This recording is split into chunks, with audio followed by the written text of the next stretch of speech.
What's up? That looked really ridiculous. I don't care. Mike Trombone Guy here. I'm on to my B flat scale, the third video of this series. So, welcome to video 3.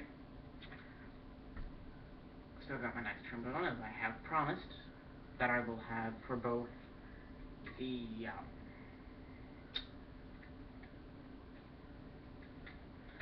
multiple minors and the majors.